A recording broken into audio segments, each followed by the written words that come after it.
Bonsoir, le drame de Furiani a connu aujourd'hui son premier épilogue judiciaire avec le verdict du tribunal de Bastia. Les peines prononcées s'échelonnent de 2 ans ferme à 18 mois avec sursis. Les représentants de l'État, dont le préfet de Haute-Corse, sont relaxés, ce qui a provoqué des troubles à la fin de l'audience. Thierry Dujon. La colère des victimes à la sortie du tribunal. Elles mettent le feu à des pneus, les CRS interviennent, le face-à-face dégénère. Ne le touchez pas! Arrêtez!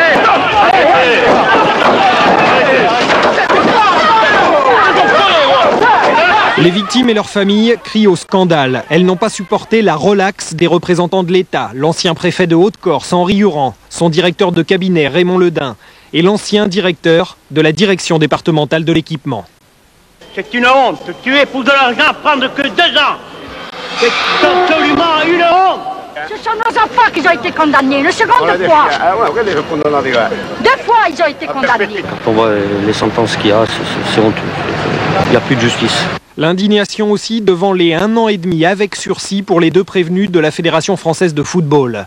L'indignation malgré les peines de prison ferme. 2 ans pour Jean-Marie Boimont, le constructeur de la tribune. 1 an et demi pour Bernard Rossi, dont l'agence était chargée du contrôle technique de l'édifice. 2 ans pour Michel Lorenzi, ancien vice-président du club de foot de Bastia.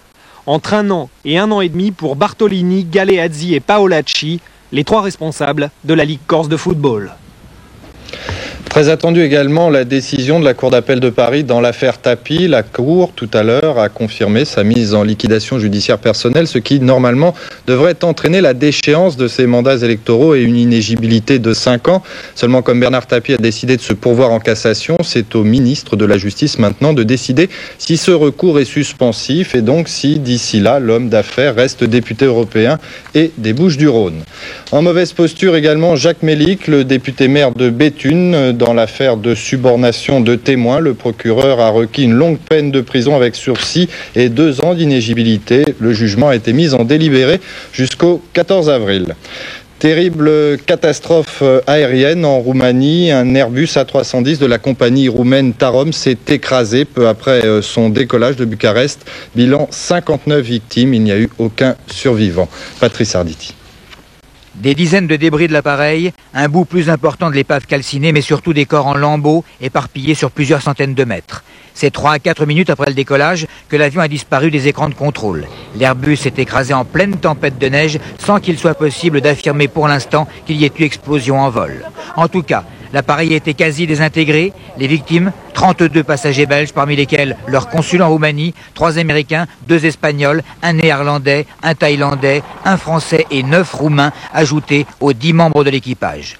Les responsables de la compagnie sont formels, les 2 pilotes avaient une grande expérience et ils ajoutent une erreur de pilotage est exclue. Il aura fallu 6 heures aux secouristes pour retrouver les restes des victimes et leurs effets personnels. Des experts français sont à présent sur place pour l'enquête. Ils vont devoir déterminer avec leurs collègues roumains l'origine exacte du crash. Il faudra d'abord retrouver la boîte noire de cet Airbus de la Tarom. La compagnie roumaine en comprend 2 autres. L'un de ces derniers avait failli s'écraser il y a 6 mois tout près de Paris en phase d'approche de l'aéroport d'Orly. Jean-François Horry fait marche arrière et renonce à son aventure présidentielle. Il explique son retrait par son refus de porter la responsabilité d'une défaite de la gauche. Il n'avait jamais été crédité de plus d'1% d'intention de vote dans les sondages. Éric Cantona échappe à la prison. La cour d'appel de Croydon a préféré lui infliger une peine de 120 heures de travaux d'intérêt public. Le joueur français devra entraîner des jeunes footballeurs dans les quartiers défavorisés de Manchester. On écoute tout de suite sa réaction. Quand les mouettes suivent un bateau de pêche, un chalutier, c'est parce qu'elles pensent que des sardines seront jetées à la mer. Merci. L'interprétation est libre. Football sur le terrain, cette fois, PSG Cannes, match avancé de la 31e journée du championnat de France de D1. Paris a largement dominé. Premier but au parc à la 17e minute de Cobos. Le deuxième but est signé Ginola. Les Cannois réduiront la marque à la 83e minute par Charvet. Victoire donc du PSG 2-1. La météo tout de suite, les prévisions avec Mademoiselle Agnès.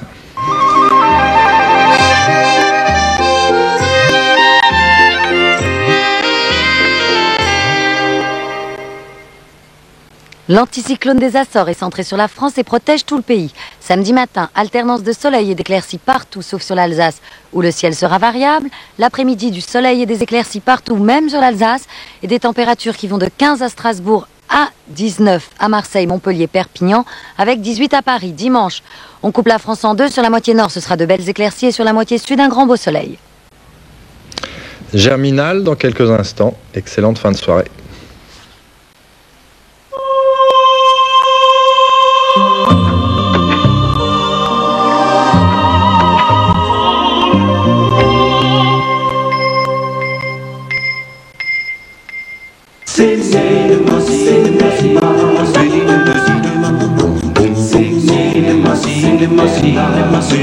Cinema.